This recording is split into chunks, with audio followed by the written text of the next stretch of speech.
Hello everyone. Thank you for showing your interest in Simulate Academy's ANSYS training course for beginners.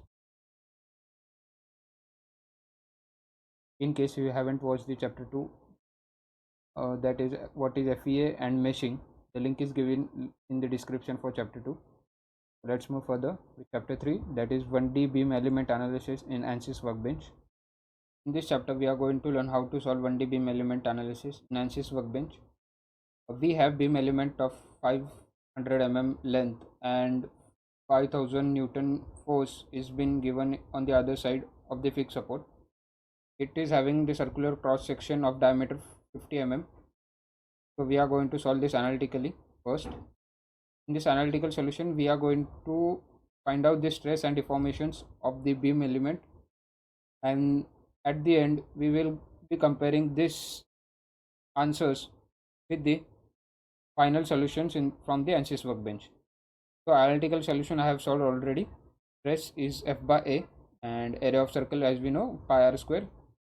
So this gives you 1962.5 square, and force we know 5000 newtons. So stress will be 2.5477 Newton per square. Okay, so for deformation the formula is FL by AE. E here is Young's modulus. So after calculating for the deformation, we get final deformation analytical solution as 6.066 into 10 raised to 3 So at the end, we will comparing this stress and deformation values to the ANSYS solutions. Okay. As you open up with the ANSYS workbench, on the left hand side, you will see this is your system panel, and there are many list of ANSYS workbenches here. So one by one we will see all this in further sessions. So now I'll show you how to start with the ANSYS workbench. First of all, just double click on the static structural here, or you can just drag this, and now here there are 7 steps that you will perform for the annual result at the end. So one by one I will explain you. Now let's see engineering data. Just right click on the engineering data and edit. Engineering data is basically for choosing the type of material you want to perform on. There are usually all the type of material that are present in the environment. All the types of materials will be available here. So in the further sessions I will show you how to choose the material and how to edit the materials. Basically for now I will go with structural steel. Let me tell you, structural steel is the by default chosen material. If you are not choosing any kind of material for performing any of the tasks, then just go back from here in project and just right click on. Now we need to create the geometry, so right click on the geometry and choose new design modular geometry. That is, we are going to cover with design modular.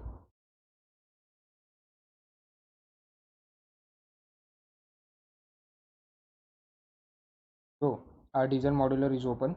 So as you open up with the design modular, you will see this kind of dialog box is open now. So one by one I will explain you each and everything, and we will start performing now. Before starting, it's very important that you should check with your units. So here by default it's meter, but we need in millimeter. So let's go on unit here. Right click on it and just select from millimeters, and here you can see it's changed to mm. So now I want to create the 1D analysis geometry part. For sketching, here you can see there are 3 planes, xy, zx and yz. So as you select, here comes the z axis and y axis and x axis. I'll just right click on this and say look at. Okay, so for sketching you need all these sketching toolbars. So go here for sketching. As you open up with this, here you can see line, tangent lines and rectangle and many other toolbars.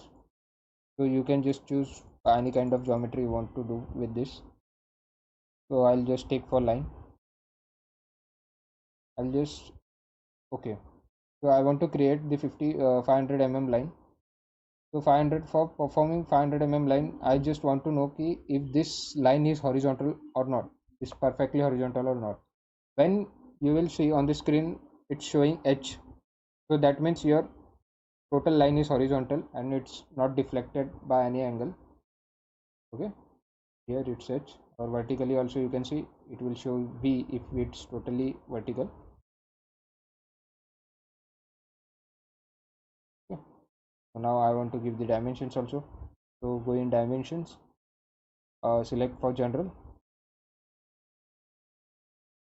Okay, so but here the problem is, for in many other CAD softwares they show the dimensions up here while selecting the particular geometry, but here it shows H1. So how to change? So you can see on the down detail view on the left hand side, here shows the H1. So from here you can change the line length of the geometry. I'm just I need 500 mm.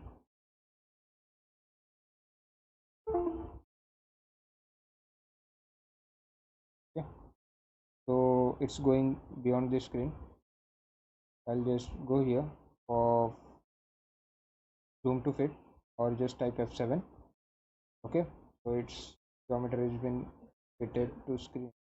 So as you have created the sketch, you will see on the left hand side that in the XY plane, as you just click on the plus sign, you will see that your sketch 1 is added here. So now next step is go to concept and select for line from sketch. This means that you're saying your ANSYS workbench that I just design modular that I just want to convert my sketch into a line.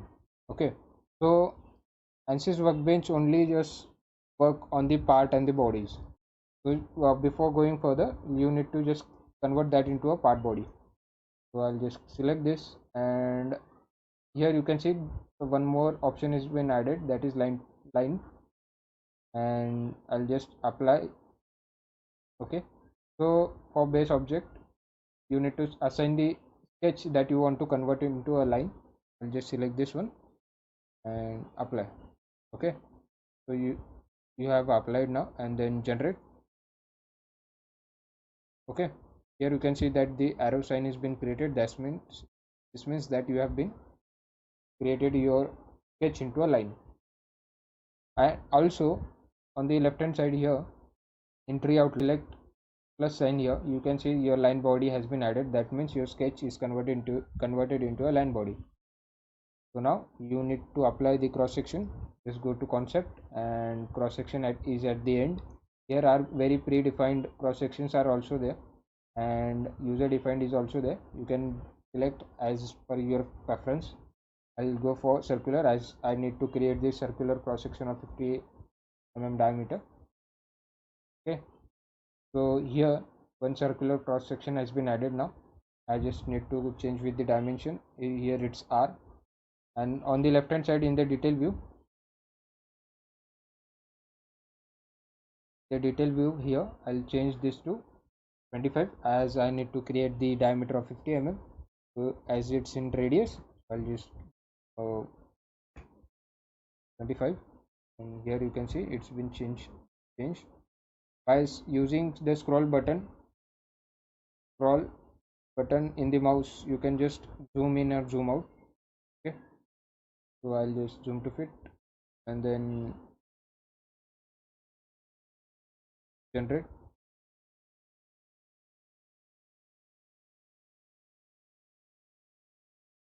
Okay, so now here the thing is, you need to assign this cross section to this line body. Okay, so just select on this line body. Here you can see in the detail view there is cross section which is not assigned yet. So just select on this and select this button and drop down this. The drop down, you can see circular 5. You select this. Okay, after now you have assigned with the circular cross section to the your line body. So now just generate. Okay, so here you you can see it's been assigned and everything is right clicked here, correct. Okay, so here you have created the line body. Now your geometric part is over. So now our next step is adding the boundary conditions and applying the forces. So just close this from here and double click on the model or right click, edit. As you open up with the model window, you will see this kind of window has been opened. Here is your line body, not visible. I'll just convert this into a wireframe. So now it's visible. Okay, so here you can see it's ticked. This shows that the geometric section has been taken into the model part. Here it's your line body, here is it's your cross section, and here one more has been added, that is coordinate system. By default it shows its global coordinate system has been selected. So our next step is to generate mesh. So just right click and here it's your generate mesh here. Okay, so here it's here the mesh has been generated, you can see. And let me tell you, from here you can just select with the elements and nodes. You can see here is node, that is also you can select with Control N. Just select from here and you can see select these nodes here from Control press and just keep on selecting with the nodes that you want to perform on. Also you can select the element faces. So this is your element faces, and just control and you are selecting with your element faces, and here is your elements. Okay, these are your elements. So you can just control and select whichever element you want to perform on. Okay, now so our next step is to apply fixed support and forces here. So let's go to static structural insert, and you can see there are many boundary conditions that you can apply and perform the task. So for now I need fixed support. I'll just select with the fixed support. So before applying, let me tell you, for selecting the vertices or line, you can go here and you can see here it's the vertex. I will select this vertex and just select this on the point that I want to give the fixed support, and then on the left hand side in the detail of fixed support here, apply. So your vertex has been applied now, fixed support has been applied here. So now my second step is to apply force here, and this is your force, and the force has to be applied on the other hand of the fixed support here. So nodes vertex has been selected here and then apply.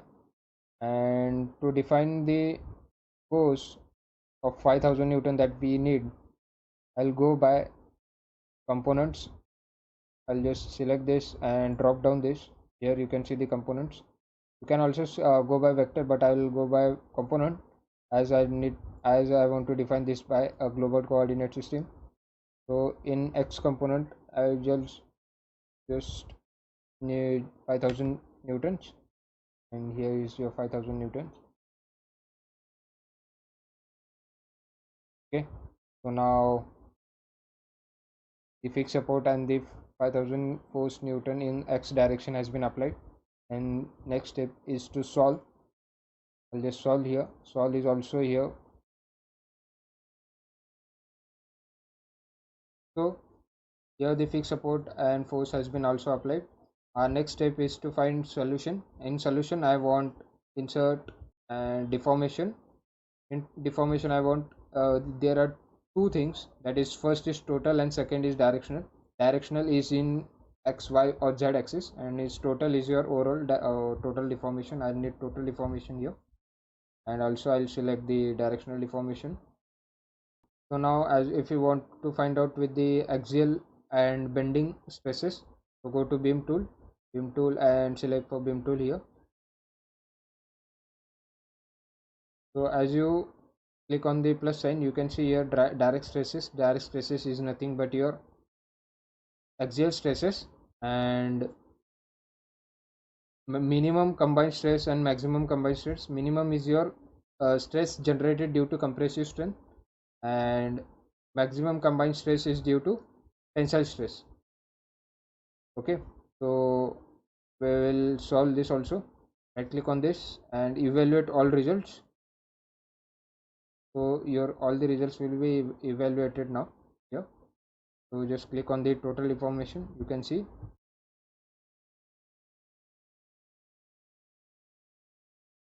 So now here your all the results has been evaluated. Let's see one by one. First is your total deformation.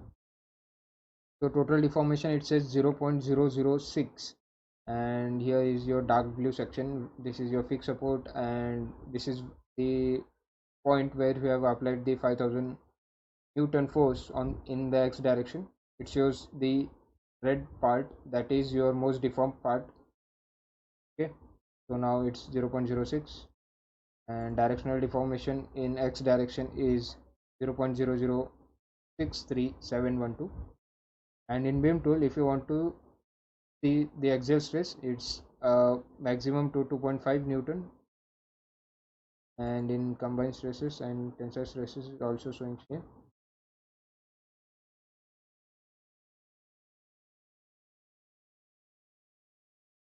So here you can see that deformation that we have calculated in analytical solution, it is showing 0.066, and we have got 0.0063, which is almost same, and we have got the same solution, same deformatic solutions in analytical as well as in the ANSYS workbench. So also you can see that the stress that we have calculated is in analytical solution is 2.5477 Newton per mm square, and we have got 2.5485 in ANSYS workbench, which is almost very near. We have got the same solutions here also. So don't forget to subscribe, like, comment and share Simulate Academy. Thank you and keep growing.